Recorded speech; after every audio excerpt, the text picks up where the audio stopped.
Hi, this is Kate Kay, Managing Editor at ClickZ. I'm here at the Republican National Convention with helicopters hovering overhead. And we just heard the Mitt Romney acceptance speech.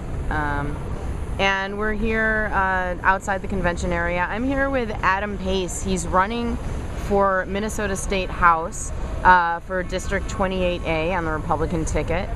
And Adam, tell me a little bit about what inspired you to run. Well, I was definitely inspired by the Liberty Movement, Ron Paul specifically. He had a great message about ending the Fed, a smaller government, fiscal responsibility, that sort of thing. That sort of, got me involved. We're of course behind Mitt Romney now, but that was originally my inspiration that got me personally involved to try to get into politics on the local level. Right. So tell me a little bit about, I know you're using Facebook to generate some name recognition. Absolutely. And I'd love to know a little bit about how you're doing that and how you're trying to reach specific segments of the voters in your district through Facebook advertising. The great thing about Facebook advertising, as far as the cost, is you can target specific areas, for example my district, and then also target specific groups of people that like certain things. Right. So I run several ad campaigns simultaneously, where I'll have one with a general conservative message, maybe about fiscal responsibility, that I can target people that already like those things on their Facebook. And Right. it's really good about that. And then I can have another one, maybe libertarian-minded people, that'll have a libertarian message, that part of my platform. And even, I've got a lot of support from independents and Democrats even. Right. Something as far as, like, I've wanted to legalize industrial hemp, which I think would help our farm industry, our manufacturing industry, and I get support from even Democrats that are maybe involved in those sorts of things. Cool. So I know that you had sort of a deadline in order to reach to be able to qualify for a subsidy. Right. And tell me about how you used Facebook ads to try to generate some fundraising.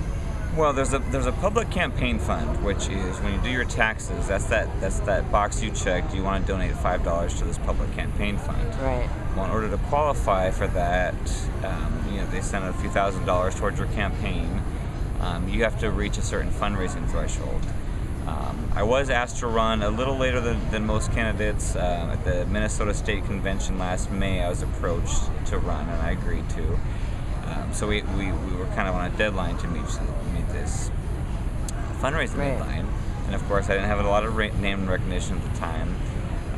So it was a $1,500 goal we had to reach with certain caveats. So it was only the first $50 of each contribution. How much time did you have to generate that amount of money? Not very long.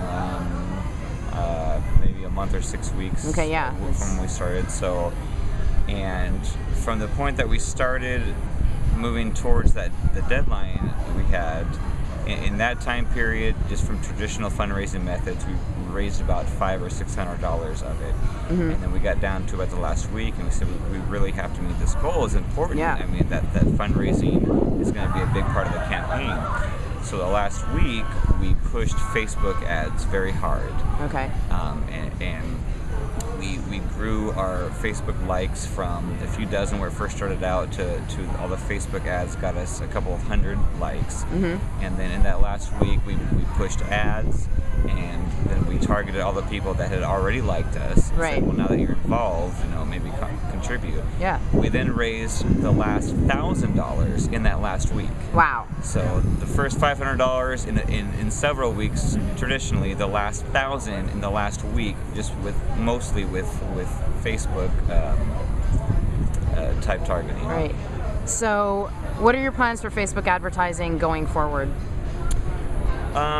Just continue to reach out to new groups of people that are involved in various things that align with my campaign.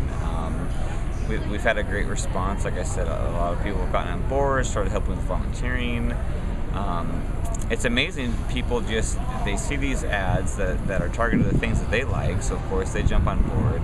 We even had one individual that just out of the blue, he saw the ads, liked it, saw my campaign, actually, and was in graphic design, and out of the blue just redesigned our logo for us and actually made a much nicer logo that we liked, and we're actually using that now. So a lot of people that have different parts to play that want to volunteer and get involved once they see that you sort of align with something that they can relate to.